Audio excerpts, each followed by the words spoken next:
Assalamualaikum warahmatullahi wabarakatuh. Allahumma sholli ala Muhammad. Sahabat Quran, yuk ngaji.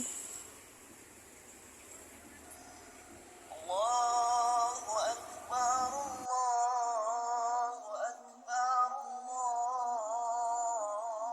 Allahu Akbar. La ilaha illallah, Allahu Akbar. Allahu Akbar walillahil hamd. Allahu Akbar, Allahu Akbar, Allahu Akbar. La ilaha illallah, Allahu Akbar.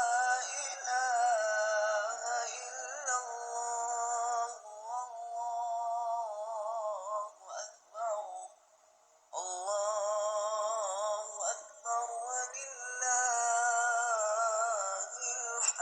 أكبر الله أكبر الله أكبر الله أكبر كثيرا والحمد لله كثيرا وسبحان الله بكرة وأصيلا لا إله إلا الله وحده صدق وحده ونصر عبده وأعز جنده وهزم الأحزاب وحده لا إله إلا الله والله أكبر الله أكبر ولله الحمد. الحمد لله الذي خلق الزمان وفضل بعضه على بعض وخص بعض الشهور والأيام والليالي بمزايا وفضائل يعظم فيها الأجر والحسنات. أشهد أن لا إله إلا الله وحده لا شريك له وأشهد أن سيدنا محمدا عبده ورسوله الداعي بقوله وفعله إلى الرشاد. اللهم صل وسلم على عبدك ورسولك محمد وعلى آله وأصحابه ذات الأنام في أنحاء البلاد.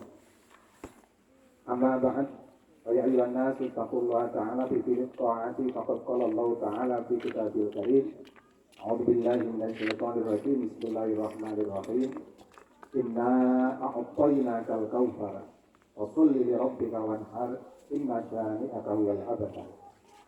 Kaum muslimin muslimat jamaah Idul Adha yang berbahagia. Pertama, marilah kita bertakwa kepada Allah Azza wa Jalla, yaitu menjauhi segala larangan Allah dan melaksanakan segala perintahnya. Hal tersebut kita lakukan karena takwa merupakan nilai esensial dalam berkurban. Allah tidak akan menerima daging atau darah dari hewan kurban, namun yang diterima Allah adalah ketakwaan dari orang yang berkurban.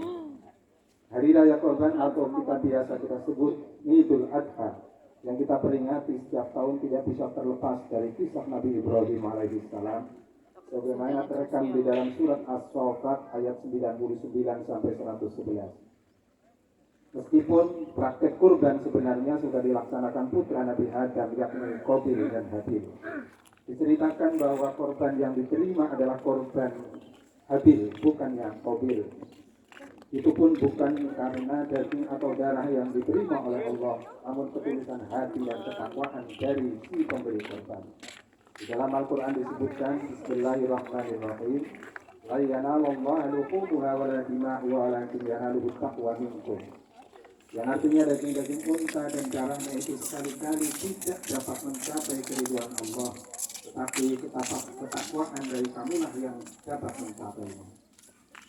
Kendati sejarah kurban sudah berlangsung sejak generasi pertama umat manusia, namun syariat ibadah kurban dimulai dari cerita perintah Allah kepada Nabi Ibrahim alaihissalam untuk menyembelih anak kesayangannya Ismail alaihissalam, seorang anak yang ia idam-idamkan bertahun-tahun karena istrinya sudah lama mandul.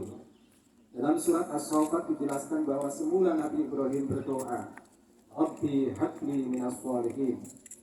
Ya Rabbu, anugerahkanlah kepadaku seorang anak yang termasuk orang-orang yang soleh. Allah lalu memberi kabar gembira atas anugerah kelahiran seorang anak yang cerdas dan sabar, Gulamun Halim.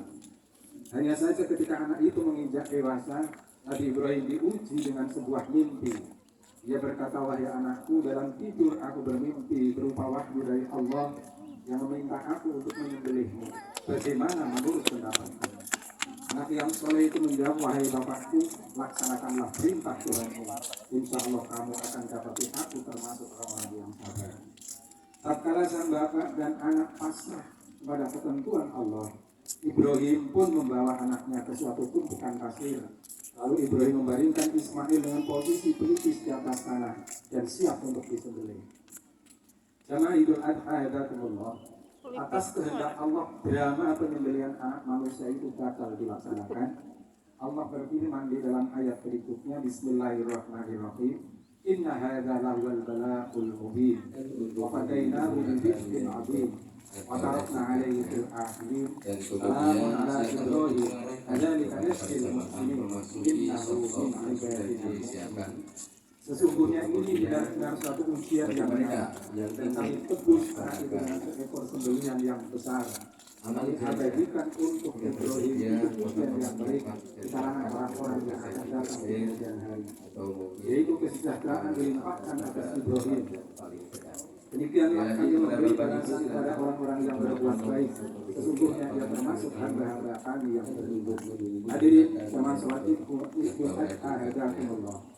Ibadah kurban tahunan yang umat Islam laksanakan adalah bentuk iktibar atau pengambilan pelajaran dari kisah tersebut. Setidaknya ada 3 pesan yang bisa menarik dari kisah Nabi Ibrahim dan Nabi Ismail serta ritual penyembelihan kurban secara umum. Yang pertama adalah tentang totalitas kepatuhan kepada Allah Subhanahu wa Ta'ala. Nabi Ibrahim yang mendapat julukan Khalilullah mendapat ujian berat pada saat rasa kebahagiaan meluap-luap dengan kehadiran sang buah hati di dalam rumah tangganya. Lewat perintah menyembelih Ismail, Allah seolah hendak mengingatkan Nabi Ibrahim bahwa anak hanya titipan dari Allah. Anak betapapun mahalnya kita menilai, tak boleh melengahkan kita bahwa hanya Allah lah tujuan akhir dari rasa cinta dan ketaatan. Nabi Ibrahim lolos dari ujian ini. Dia membuktikan bahwa dirinya sanggup mengalahkan egonya untuk tujuan mempertahankan nilai-nilai ilahi. Dengan penuh ketulusan, Nabi Ibrahim menapaki jalan pendekatan diri kepada Allah bagaimana makna kurban, yaitu pendekatan diri. Sementara Nabi Ismail usianya masih relatif belia, mampu membuktikan diri sebagai anak berbakti dan patuh kepada perintah mereka. Yang menarik, ayahnya menyampaikan perintah tersebut dengan memohon pendapatnya terlebih dahulu dengan kata yang tulus tanpa unsur paksaan. Atas dasar kesalehan dan kesabaran yang ia miliki, ia pun memenuhi panggilan Tuhannya. Jamaah salat Idul Adha hadakumullah. Pelajaran yang kedua adalah tentang kemuliaan manusia.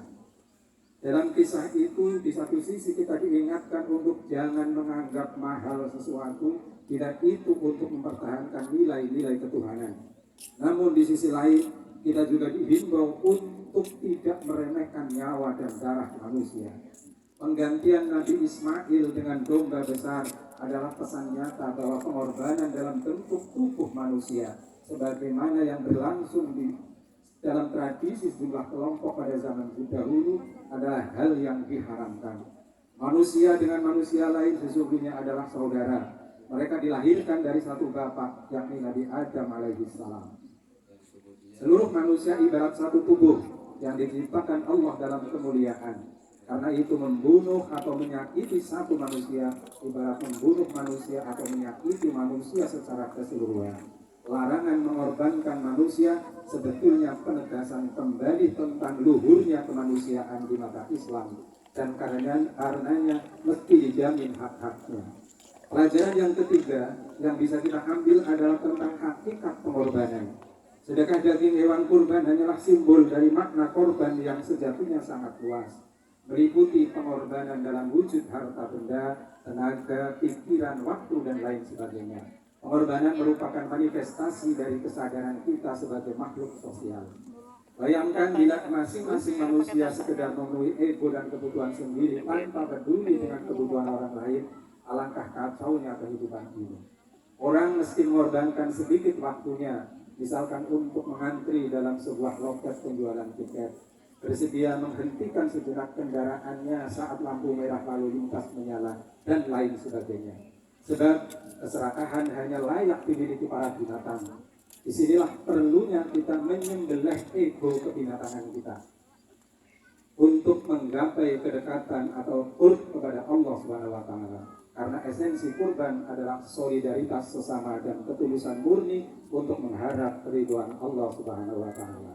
Dan akhirnya semoga sumbangsi kita dalam mengabdi kepada bangsa dan negara Indonesia, melayani dengan tulus terhadap anak bangsa, dicatat oleh Allah sebagai bentuk taqarrub kepadanya. Dan semoga pada momentum Idul Adha yang mulia ini Allah melimpahkan rahmatnya sehingga Purbalingga khususnya dan Indonesia pada umumnya menjadi baldah thayyibah dan mardiyah.